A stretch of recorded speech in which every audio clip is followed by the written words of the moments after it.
Hi friends, hope you all will be fine. मैं राधा आपका अपने चैनल एचआर की बात राधा के साथ में वेलकम करती हूँ। और आपको जैसे मालूम होगा कि मेरे चैनल में अभी तक जितनी भी एचआर की वीडियोस रही हैं वो नॉर्मली एक्सपीरियंस्ड एचआर को एड्रेस की गई हैं कि जब वो काम करते हैं तो प्रैक्टिकली उनको क्या क्या प्रॉब्लम्स आती हैं और उस प्रोसीजर में उनको क्या क्या करना होता है। लेकिन आज मैंने सोचा, क्योंकि जैसे आप सब लोग जानते हैं कि मैं एचआर जर्नलिस्ट कोर्स चलाती हूँ, तो मेरे पास बहुत सारे लोग या तो दूसरे प्रोफेशन से आते हैं या जो बिल्कुल एमबीए बीबीए फ्रेशर होते हैं या सिंपल ग्रेजुएट होते हैं। तो उन लोगों को ये नहीं मालूम होता कि एचआर में उनको जब जॉब मिलेगी तो क्या काम करना है। तो चलिए आज की वीडियो मैं इस पर डेडिकेट करती हूँ कि एक फ्रेशर एचआर को किस तरीके का काम दिया जाता है। तो फ्रेंड्स, जब आप अप्लाई करते हो किसी भी जॉब के लिए एचआर डिपार्टमेंट में, तो सबसे पहले आपको उसका एलिजिबिलिटी क्राइटेरिया समझना है। तो ये एलिजिबिलिटी क्राइटेरिया मिनिमम ग्रेजुएशन या बीबीए से स्टार्ट होता है।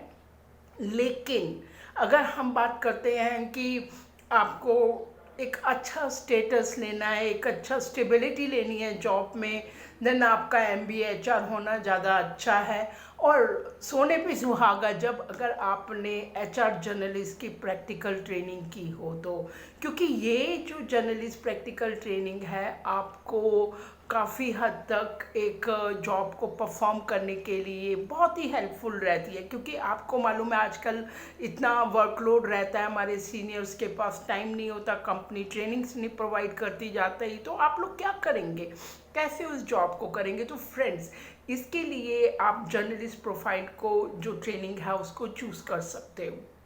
मेरी चैनल की वीडियो में आप देख सकते हैं उसमें क्या क्या हम लोग कराते हैं। तो चलिए अब मैं आपको ये बताती हूँ। जैसे मैंने बताया, एज ए फ्रेशर जब आप ज्वाइन करते हैं तो सबसे पहला काम आपका आता है रिक्रूटमेंट का। जी हाँ, रिक्रूटमेंट दैट मीन्स आपको पूरा प्रोसेस नहीं करना है, बट एज ए फ्रेशर आपको सीनियर्स की हेल्प करनी है रिक्रूटमेंट में। यानी कि आपको जॉब पोस्ट करनी है तो आपको जॉब पोर्टल की नॉलेज होनी चाहिए, राइट। आपको कैंडिडेट के साथ कोऑर्डिनेट करना है, यानी कि कब इंटरव्यू रखना है, कहाँ रखना है, जब वो आ जाए तो उसको एचआर डिपार्टमेंट की तरफ से रिसीव करना है। और जब उसका सिलेक्शन हो जाता है तो डॉक्यूमेंटेशन करनी है, यानी कि ऑन जॉब बोर्डिंग करनी है। तो कौन कौन से डॉक्यूमेंट्स की ज़रूरत होती है ये सब आपको मेंटेन करना है। तो ये पार्शियली काम आपको स्टार्टिंग में मिलता है रिक्रूटमेंट का। अब हम चलते हैं आगे। और एचआर आपको मालूम है कि एंगेजमेंट एक्टिविटीज़ करते हैं, तो आपका क्रिएटिव होना बहुत ज़रूरी है, राइट। यानी कि बर्थडे सेलिब्रेशन, फेस्टिवल सेलिब्रेशन और अदर फंक्शंस जो टाइम टू टाइम होते रहते हैं, तो उसमें आपको एक अच्छा कंट्रीब्यूशन देना होता है, राइट। और इसके बाद अगर हम बात करते हैं तो आपका MIS रूटीन का कॉरस्पॉन्डेंस डिफरेंट डिपार्टमेंट हेड्स के साथ, कैंडिडेट्स के साथ। तो आपका MIS अच्छा होना चाहिए, जिसके लिए आपको MS वर्ड, एक्सेल, इन सब की अच्छी नॉलेज होनी चाहिए। ऑब्वियसली रिटन कम्युनिकेशन है तो इंग्लिश कम्युनिकेशन को भी हम प्रेफरेंस देते हैं। लास्टली अगर हम बात करते हैं तो आपका और जनरल रूटीन का काम होता है जो आपको डे टू डे में करना होता है, वो है एम्प्लॉयज़ की अटेंडेंस को लेना, बायोमेट्रिक्स को मेंटेन करना, और सैलरी से पहले आप जो भी डिपार्टमेंट सैलरी बनाता है उनको अटेंडेंस का रिकॉर्ड देना। एम्प्लॉय अगर आते हैं, क्योंकि एम्प्लॉयज़ को बहुत सारी क्या रहती है, शिकायत रहती हैं या उनको क्वेरीज रहती हैं, तो वो आपको हैंडल करना है। तो ये आपका इनिशियल 1 साल काम रहता है।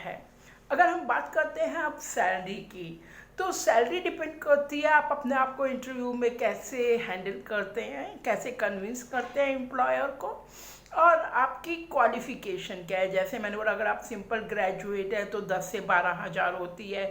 अगर आप जर्नलिस्ट ट्रेनिंग की स्टार्टिंग से करते हैं जिसमें आपको नॉलेज है, right, I am not talking about experience, knowledge, तो आपको 20,000 22,000 के करीब मिल सकती है। और लास्टली एक और फैक्टर काम करता है कि किस तरीके की इंडस्ट्री और किस लोकेशन में है। उसका सैलरी स्केल मायने रखता है। तो आई होप मैंने आपकी बहुत सारी क्वेरीज को आज आंसर किया होगा कि जब आप एज ए फ्रेशर किसी भी कंपनी में एचआर जर्नलिस्ट के रोल के लिए जाते हैं तो आपकी क्या जॉब प्रोफाइल होगी। Thank you very much, wish you all the best, good luck.